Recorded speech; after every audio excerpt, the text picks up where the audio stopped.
कहानी की शुरुआत होती है सन 1962 से, जहां हमें पैसिफिक ओशन के बीचों बीच एक बहुत ही बड़ा शिप दिखाया जाता है जिसका नाम एंटोनिया ग्राजा है। इस शिप पर टोटल 600 पैसेंजर्स मौजूद हैं जो न्यूयॉर्क की तरफ जा रहे हैं। इस शिप में पार्टी चल रही होती है जहां एक बहुत ही खूबसूरत सिंगर गाना गा रही होती है और सभी लोग उस सिंगर के गाने को एंजॉय करते हुए मजे से डांस कर रहे होते हैं। शिप पर मौजूद सभी लोग बहुत ज्यादा खुश थे, लेकिन इन्हें पता नहीं था कि कुछ मिनट बाद उनके साथ कुछ ऐसा होने वाला है जिसके बारे में सोचने से भी डर लगता है। तभी हम देखते हैं कि एक आदमी इंजन रूम से एक लीवर ऊपर की तरफ उठाता है। लीवर के ऊपर उठते ही एक तेज नुकीला वायर टाइट होकर सब लोगों के आर पार चला जाता है। देखते ही देखते सब लोगों के बॉडी के 2 टुकड़े होने लगते हैं। यह एक बहुत ही दर्दनाक माहौल था जहां चारों तरफ खून ही खून फैला हुआ था। एक बच्ची जिसका नाम केटी है वो बच जाती है क्योंकि उसकी हाइट कम थी, जिस वजह से वायर उसके सर के ऊपर से होता हुआ गुजर जाता है। इसके बाद हमें 40 साल के बाद का सीन दिखाया जाता है जहां हम कुछ लोगों को देखते हैं जो एक टग बोट की मदद से एक बड़े शिप को खींच कर ले जा रहे होते हैं। तभी अचानक वो पुराना शिप डूबने लगता है। यह देखकर ग्रुप का लीडर अपनी टीम में से एक लड़की जिसका नाम मर्फी है उसे उस पुराने शिप पर भेज देता है ताकि मर्फी उस पुराने शिप को जिस वायर से बांध कर ले जाया जा रहा था उसे आजाद कर दे, वरना अगर यह पुराना शिप डूब गया तो उसके साथ साथ इनकी ये टग बोट भी डूब जाएगी। मर्फी जब उस पुराने शिप पर पहुंचती है तो उसे पता चलता है कि पुराने शिप के निचले हिस्से में दरार पड़ चुकी है, जिस वजह से शिप में तेजी से पानी भरता जा रहा है और अगले 5 मिनट में यह शिप पानी में डूब जाएगा। मर्फी ये बात अपनी टीम के लीडर को बताती है। ये सुनकर टीम का लीडर मर्फी को ऑर्डर देता है कि जिस वायर से हम इस शिप को खींच रहे हैं उस वायर को आजाद कर दो और फौरन वहां से निकलकर हमारे पास टग बोट पर पहुंचो, क्योंकि हम इस पुराने शिप को छोड़कर जाने वाले हैं। तभी टीम के 2 और साथी भी मर्फी के पास पहुंच जाते हैं और वो भी मर्फी को बाहर निकलकर शिप को छोड़ने के लिए कहते हैं, लेकिन इस शिप को ढूंढने में उन्हें 3 महीने लगे थे, जिस वजह से मर्फी इतनी आसानी से इस शिप को छोड़कर नहीं जाने वाली थी। वो शिप को बचाने के लिए नीचे पानी में कूद जाती है, जिसे देखकर ऊपर बैठे 2 साथी भी औजार लेकर मर्फी के पीछे कूद जाते हैं। ये तीनों जैसे तैसे करके शिप को डूबने से पहले ही उसकी दरार पर वेल्ड करके शिप को डूबने से बचा लेते हैं और इस शिप को यह लोग मार्केट में बेचकर बहुत सारा पैसा बना लेते हैं और यह पैसा टीम का लीडर सभी लोगों में बराबर बराबर बांट देता है। यहीं जैक नाम का एक आदमी इन लोगों पर काफी देर से नजर रखे हुए था और इन सब की बातें सुन रहा था। उसे पता चल जाता है कि यह लोग समुद्र में जो शिप गायब हो जाते हैं ये लोग उन शिप्स को ढूंढ निकाल कर मार्केट में बेचकर पैसा कमाते हैं। जैक नाम का वो आदमी इनके पास आता है और इस टीम के लीडर को एक शिप के बारे में बताता है जिसमें खजाना छुपा हुआ है। जैक असल में उस शिप की बात कर रहा था जिसे 40 साल पहले एक अनजान आदमी ने लीवर खींचकर सब लोगों को मार दिया था। टीम के लीडर ने भी उस 40 साल पहले गायब हुए एंटोनिया ग्राजा नामी शिप के बारे में सुना था। टीम का लीडर कहता है कि इस शिप को बहुत से लोगों ने ढूंढा पर आज तक वो शिप किसी को भी नहीं मिला। जैक टीम के लीडर से कहता है कि मुझे पता है कि वो शिप समुद्र के किस हिस्से में है। अगर हम इस शिप को लाकर मार्केट में बेचेंगे तो हम रातों रात अमीर हो जाएंगे। पैसों का सुनते ही ग्रुप के सारे लोग इस मिशन के लिए तैयार हो जाते हैं और अगले ही दिन ये लोग अपने टग बोट में उस एंटोनिया ग्राजा नाम की शिप को ढूंढने निकल पड़ते हैं। कई दिनों के सफर के बाद ये लोग समुद्र के एक बहुत ही वीरान जगह पर पहुंच जाते हैं जहां टीम के एक आदमी को किसी शिप के आसपास होने का सिग्नल मिलता है। ये लोग समझ जाते हैं कि वह शिप जो आज से 40 साल पहले खो गया था वह यहीं कहीं पर है। थोड़ा ही आगे बढ़ने पर इनके सामने एक बहुत ही बड़ा शिप आ जाता है। ये वही शिप है जिसे हमने कहानी की शुरुआत में देखा था और ये शिप पिछले 40 सालों से समुद्र में गायब हो गया था। इस शिप को देखकर ये सभी लोग बहुत ज्यादा खुश हो जाते हैं और उन्हें लगता है कि इस शिप को बेचकर ये लोग माला माल हो जाएंगे। अब टीम का लीडर 2 लोगों को टग बोट में ही रहने के लिए कहता है और खुद कुछ साथियों के साथ उस पुराने शिप की जांच के लिए अंदर चला जाता है। अंदर जाते ही इन लोगों को बहुत ही अजीब सी आवाज आने लगती है जिसे सुनकर ये लोग घबरा जाते हैं। इसके बाद टीम का लीडर अपने साथियों को आगे बढ़ने के लिए कहता है। ये लोग उस आवाज को फॉलो करते हुए एक बड़ी सी घड़ी के पास पहुंचते हैं जहां ये लोग देखते हैं कि उस घड़ी का कांटा अभी भी हिल रहा है। कुछ देर बाद अचानक उस घड़ी का कांटा रुक जाता है। यह देखकर उन्हें कुछ अजीब लगता है। अब ये लोग शिप की ओर जांच करने के लिए आगे बढ़ते हैं। अंदर ये जहाज पूरी तरह से बिखर चुका था, जहां सारी चीजें टूट चुकी थीं और जहाज के लोहे में जंग लग चुका था। ये लोग जब आगे बढ़ रहे होते हैं तब उनका एक साथी नीचे फ्लोर टूटने की वजह से गिरने ही वाला होता है कि तभी मर्फी उसे पकड़ लेती है और जब मर्फी अपने साथी को ऊपर खींचती है तब उससे नीचे एक लड़की दिखाई देती है। ये वही लड़की है जो आज से 40 साल पहले यानी कि सन 1962 में शिप में अकेली बची थी, जिसके सिर के ऊपर से वायर गुजरा था। लेकिन हैरान करने वाली बात यह थी कि 40 साल बाद भी उसकी उम्र उतनी ही थी, जिसका मतलब यह है कि यह उस लड़की की आत्मा है। मर्फी उस लड़की को जब दोबारा देखती है तो वह लड़की अचानक कहीं गायब हो जाती है। अब ये लोग जैसे तैसे करके अपनी साथी को ऊपर की ओर खींच देते हैं। यहाँ मर्फी को कुछ समझ नहीं आता कि उसने जो देखा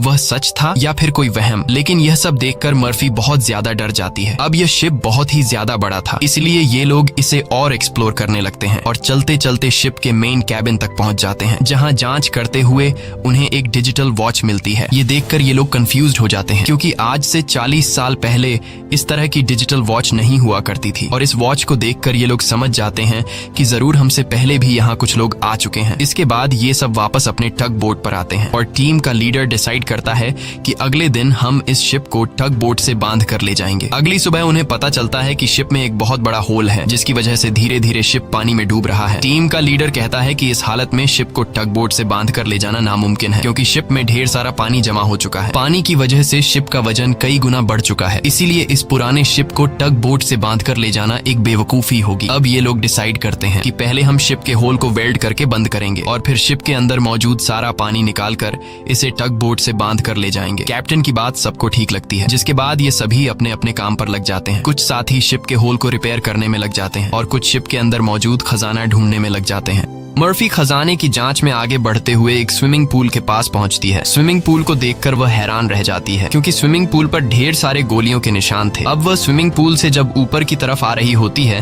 तभी एक बार फिर से वह लड़की मर्फी के सामने आ जाती है, जिसे देखकर डर के मारे मर्फी वापस नीचे पूल में गिर जाती है। उसका सर तेजी से स्विमिंग पूल के फ्लोर से टकराता है और खून निकलना शुरू हो जाता है, पर स्विमिंग पूल उसके खून को अब्सॉर्ब कर लेता है। मर्फी एक बार फिर से जब ऊपर देखती है तो वो लड़की वहाँ नहीं थी और अब वहाँ पर जैक होता है। जैक मर्फी को स्विमिंग पूल से बाहर निकालने में मदद करता है। बाहर निकलते ही मर्फी जैक से कहती है कि मैंने अभी अभी यहाँ पर एक लड़की देखी है, लेकिन पता नहीं वह अचानक कहाँ गायब हो गई। जैक मर्फी से कहता है कि यह तुम्हारा वहम होगा, यहाँ पर कुछ भी ऐसा नहीं है। इसके बाद ये दोनों आगे बढ़ते हैं और इन दोनों के यहाँ से जाने के बाद स्विमिंग पूल पूरी तरह से खून से भर जाता है। दूसरी तरफ टीम के लीडर को उस पुराने शिप के कैप्टन का रूम मिल जाता है। टीम का लीडर जब रूम के अंदर जाता है तो रूम काफी बुरी हालत में था। रिसर्च करने पर टीम के लीडर को वहाँ पर कुछ भी खास नहीं मिला। जब टीम के लीडर की नजर सामने टेबल पर पड़ती है तो वह देखता है कि टेबल पर एक शराब की बोतल और ग्लास में किसी ने पैक बनाकर रखा है। यह सब देखकर ऐसा लग रहा था जैसे अभी अभी कोई शराब पीकर चला गया हो। टीम का लीडर जैसे ही इस ग्लास को उठाकर पीने वाला होता है, तब उसकी नजर सामने लगे शीशे पर पड़ती है और शीशे में टीम के लीडर को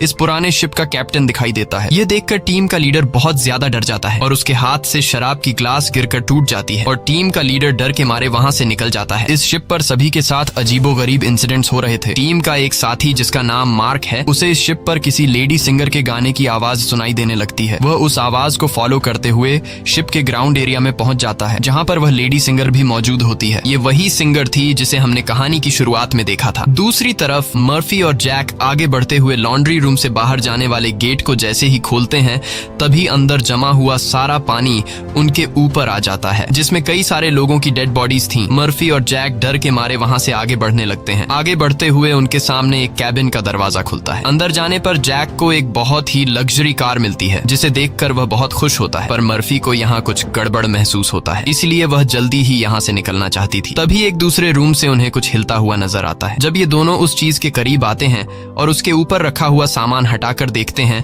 तो उनकी आंखें खुली की खुली रह जाती हैं, क्योंकि वहां पर सोने से भरा हुआ एक बॉक्स पड़ा था। ये देखकर मर्फी अपने बाकी साथियों को तुरंत बुला लेती है और जब सब यहाँ पहुंचते हैं तो सामान हटाने पर उन्हें इसी तरह के 9 बॉक्स मिलते हैं और हर एक बॉक्स में 28 गोल्ड प्लेट्स पड़ी हुई थी, जिसे देखकर सभी की खुशी का ठिकाना नहीं रहता, क्योंकि ये सभी रातों रात अमीर हो गए। इतने बड़े खजाने को ढूंढने के बाद ये लोग डिसाइड करते हैं कि इस शिप को यहीं छोड़ देंगे और सिर्फ सोना यहाँ से लेकर जाएंगे। इसके बाद ये लोग सारा का सारा गोल्ड अपने टग बोट पर रख देते हैं और अब ये लोग यहाँ से निकलने की तैयारी करते हैं। टग बोट को चलाने वाला कैप्टन बोट को स्टार्ट करने के लिए इंजन की सफाई करने लगता है और तभी हमें दिखाया जाता है कि टग बोट में रखा गया सिलेंडर का वाल्व अपने आप चालू हो गया है, जिससे हवा में गैस फैलना शुरू हो जाता है। वही मर्फी एक बार फिर से उसी लड़की को देखती है जो उसकी तरफ तेजी से भागती हुई आ रही होती है, जैसे वह मर्फी को कोई बात बताना चाहती हो, पर तभी उसे कोई पकड़कर नीचे धकेल देता है और जैसे ही टग बोट का कैप्टन इंजन को ऑन करता है, तभी सिलेंडर से निकली गैस की वजह से पूरे बोट में एक बहुत ही बड़ा ब्लास्ट होता है, जिसमें टग बोट का कैप्टन मारा जाता है। अब ये लोग समुद्र के बीचों बीच एक सुनसान शिप पर फंस चुके थे। ये सभी लोग बहुत ज्यादा परेशान होते हैं, क्योंकि उनके पास जो यहाँ से निकलने का टग बोट था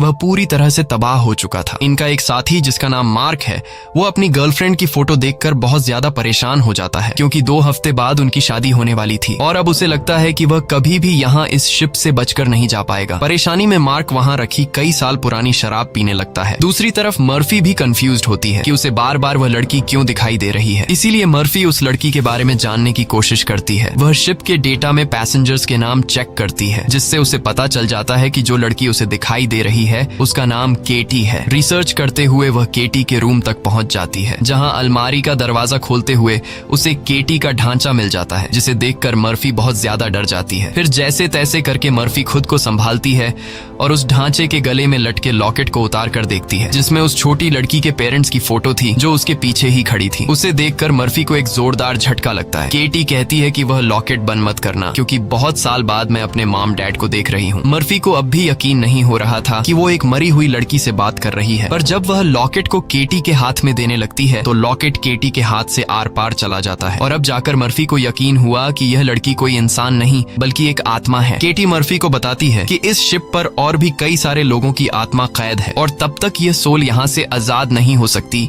जब तक उस आदमी को न मारा जाए जो लोगों की आत्मा को यहाँ पर कैद करता है। मर्फी केटी से पूछती है कि कौन है वो आदमी जिसने तुम्हें और बाकी लोगों की आत्माओं को यहाँ कैद कर रखा है। केटी जैसे ही मर्फी को उस आदमी के बारे में बताने वाली होती है, तभी अचानक छत पर कुछ अजीब से कीड़े निकलने लगते हैं, जिसे देखकर केटी बहुत ज्यादा डर जाती है और वह मर्फी से कहती है कि जल्द से जल्द इस शिप से तुम लोग निकल जाओ वरना तुम लोग मारे जाओगे। इसके बाद केटी गायब हो जाती है। दूसरी तरफ मार्क पूरी बोतल पीने के बाद उसे चक्कर आने लगा। उसके आसपास पड़े सभी टेबल और चेयर्स हिलने लगते हैं। देखते ही देखते सब कुछ रिपेयर होकर नया हो गया और आज से 40 साल पहले जो लोग इस शिप में मारे गए थे वह दोबारा से मार्क के सामने जिंदा खड़े हो गए। मार्क बीच में खड़ा था, जिसके चारों तरफ लोग उसके लिए तालियां बजाने लगे। शुरू में तो मार्क को भी कुछ अजीब लगता है, लेकिन फिर वह सोचता है कि यह सब शराब का कमाल है। अगले ही पल वह लेडी सिंगर मार्क के करीब आ गई और वह मार्क के साथ इंटीमेट होने लगी। लेडी सिंगर पूरी तरह से मार्क को अपने वश में करके अपने पीछे लगा देती है। मार्क भी बिना कुछ सोचे समझे उसके पीछे जाने लगा। बेवकूफ मार्क को पता ही नहीं चलता कि ये सिंगर उसे एक ट्रैप में फंसा रही है। वह लेडी सिंगर फ्लोर के किनारे पर खड़ी होकर मार्क को बुलाने लगती है। मार्क इस सिंगर को हासिल करने के चक्कर में फ्लोर से नीचे गिरकर मारा जाता है। वही हमें टीम के लीडर को दिखाया जाता है,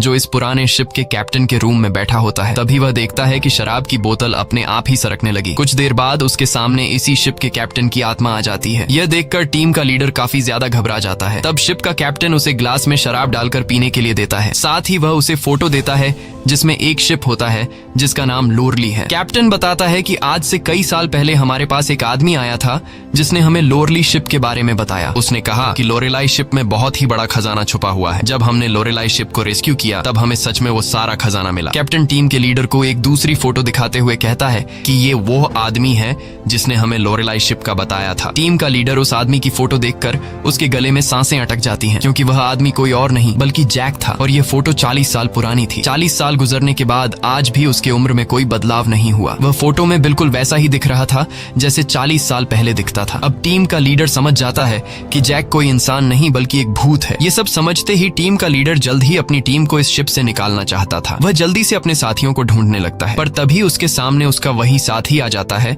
जो टग बोट में गैस खुलने की वजह से ब्लास्ट में मारा गया था। दरअसल ये ब्लास्ट में मारे जाने वाले आदमी की आत्मा होती है, जो टीम के लीडर को मारने के लिए आगे बढ़ता है। लीडर उससे खुद को बचाने के लिए भागता है, लेकिन तभी उसके सामने मर्फी आ जाती है। अब ब्लास्ट में मारा जाने वाले आदमी की आत्मा तो गायब हो जाती है, पर टीम के लीडर को मर्फी का चेहरा उसी ब्लास्ट में मारे जाने वाले साथी की तरह दिख रहा होता है, जो कुछ देर पहले भूत बनकर उसके पीछे आ रहा था। इसीलिए टीम का लीडर मर्फी को भूत समझकर उसके ऊपर हमला कर देता है, पर मर्फी खुद को बचाने के लिए उसके पैर को घायल कर देती है। लेकिन इससे टीम के लीडर का ज्यादा कुछ नहीं बिगड़ता। वह दोबारा से मर्फी पर हमला करने के लिए खड़ा होता है। इससे पहले कि वह मर्फी को मार पाता, तभी पीछे से जैक आकर लीडर को लोहे के रॉड से सिर पर मारकर बेहोश कर देता है। जैक वही आदमी है जो इन सबको यहाँ लेकर आया था। पूरी टीम में सिर्फ टीम के लीडर को ही पता चल चुका था कि जैक कोई इंसान नहीं बल्कि एक डीमन है, और जैक को भी समझ आ गया था कि टीम के लीडर को मेरी सारी सच्चाई मालूम हो गई है। इसलिए वह टीम के लीडर को अपने रास्ते से हटाने के लिए सबको उसके खिलाफ भड़काता है। वो कहता है कि अगर ये दोबारा होश में आ गया तो यह हम में से किसी को नुकसान पहुंचा सकता है। सबको जैक की बात ठीक लगती है, इसलिए यह लोग अपने लीडर को एक टैंक में फेंक देते हैं। अब यहाँ से निकलने का कोई और रास्ता न मिलने पर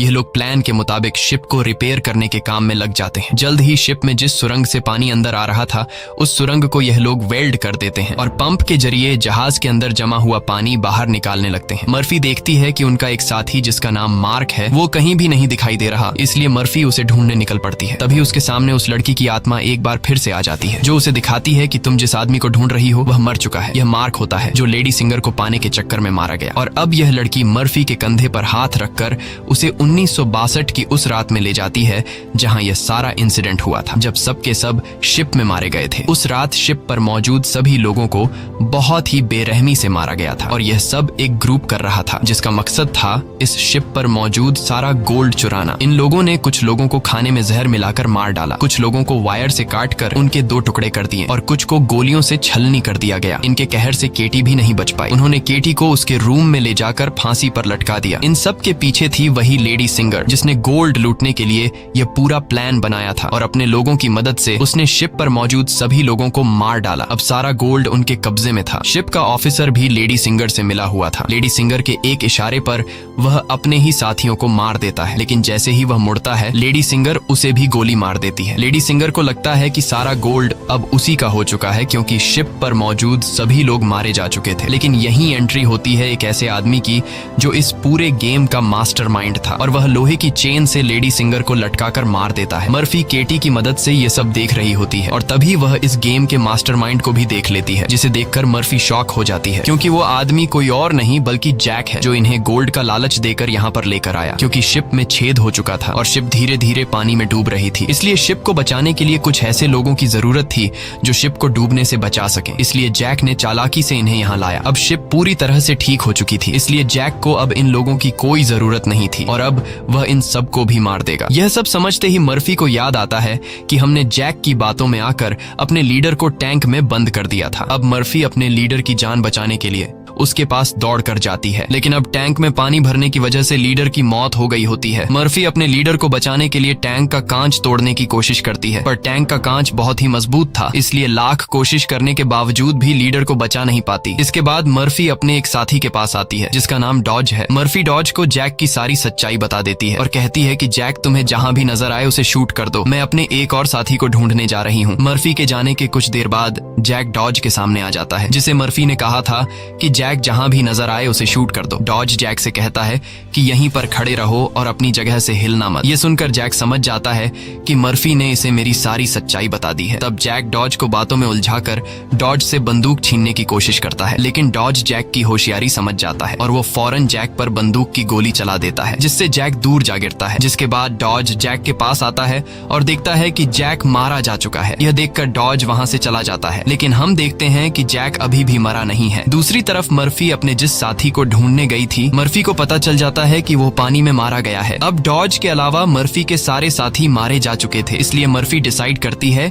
कि वो इस पूरे शिप को तबाह कर देगी। जिसके बाद मर्फी शिप के हर एक कोने में बॉम्ब फिट करने लग जाती है और तभी उसके पास डॉज आ जाता है। डॉज मर्फी को बताता है कि मैंने जैक को मार दिया। ये सुनकर मर्फी कहती है कि जैक नहीं मरने वाला है, क्योंकि जैक कोई इंसान नहीं बल्कि एक डीमन है, इसलिए हमें यह पूरी शिप ब्लास्ट करनी होगी ताकि जैक हमारी तरह और किसी इंसान को यहाँ लाकर न फंसा सके। और जैक ने जितने भी सोल्स को इस शिप में कैद कर रखा है वो सभी आजाद हो जाएंगे। डॉज यहाँ पर गुस्से से मर्फी को समझाता है कि हमें शिप को ब्लास्ट नहीं करना चाहिए, क्योंकि इस तरह से शिप में रखा सारा गोल्ड बर्बाद हो जाएगा और हमें बिना गोल्ड हासिल किए खाली हाथ घर लौटना होगा। मर्फी कहती है कि यह गोल्ड दरअसल जैक का एक चाल है जो हम यहाँ से कभी भी नहीं ले जा पाएंगे, इसलिए मुझे हर हाल में यह शिप ब्लास्ट करनी होगी। अब जैक समझ जाता है कि मर्फी किसी भी हाल में नहीं मानने वाली, इसलिए जैक अपने असली रूप में आ जाता है, जिससे हम समझ जाते हैं कि जैक ने डॉज को भी मार दिया था। जैक उसे बताता है कि तुम्हारा और मेरा काम एक ही है, जिस तरह से तुम समुद्र में फंसी हुई शिप्स को जमा करती हो उसी तरह से मैं सोल्स को जमा करता हूँ। पहले मैं भी इंसान था, लेकिन मैंने बहुत पाप किए जिसके बदले मुझे यह काम दिया गया और अब मैं सोल कलेक्टर हूँ, जिसके लिए मुझे शिप की जरूरत है और मैं नहीं चाहता कि तुम इस शिप को ब्लास्ट करो। जैक मर्फी को एक चांस देता है। वो कहता है कि जाओ, मैं तुम्हें नहीं मारूंगा, लेकिन बदले में तुम्हें इस शिप को ब्लास्ट नहीं करना होगा। पर मर्फी उसकी बात नहीं मानती, जिसके जिसके बाद जैक एक लोहे के रॉड से उस पर हमला कर देता है, जिससे मर्फी नीचे गिर जाती है। अब जैसे ही जैक मर्फी को मारने के लिए आगे बढ़ता है, तब मर्फी एक तीर चलाकर उस बॉम्ब वाले रिमोट पर निशाना लगाती है और खुद फौरन पानी में कूद जाती है, जिसके बाद शिप में एक बहुत बड़ा ब्लास्ट होता है। ब्लास्ट की वजह से शिप पानी में डूबने लगती है और मर्फी पानी के अंदर शिप के नीचे फंस चुकी होती है। अब उसे बाहर निकलने का कोई रास्ता नहीं दिखता और उसकी सांसें भी फूलने लगती हैं। पर तभी वहां पर केटी की आत्मा आती है, जो मर्फी को हाथ से पकड़कर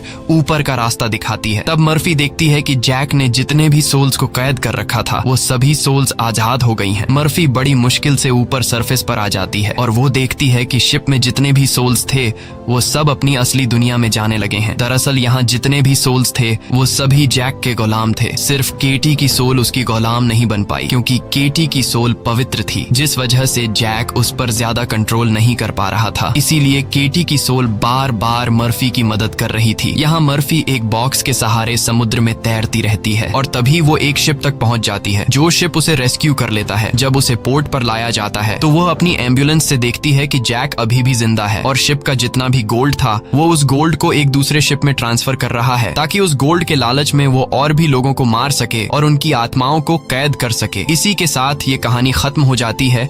अगर आपको हमारी वीडियो अच्छी लगी हो तो हमारे चैनल को सब्सक्राइब और वीडियो को लाइक जरूर कीजिएगा। इस वीडियो को लाइक करें, हमारे चैनल को सब्सक्राइब करें, बेल आइकन जरूर प्रेस करें।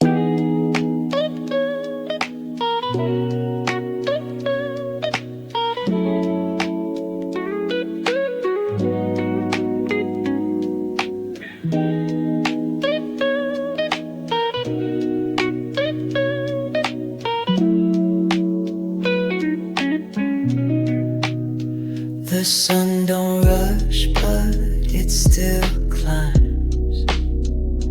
One step slow can still make time. The river moves, no need to race. Every turn finds its own grace. Rise and glow, let the small steps show. Even when it's quiet, you'll still grow. Rise and glow, let the journey flow. The path is yours.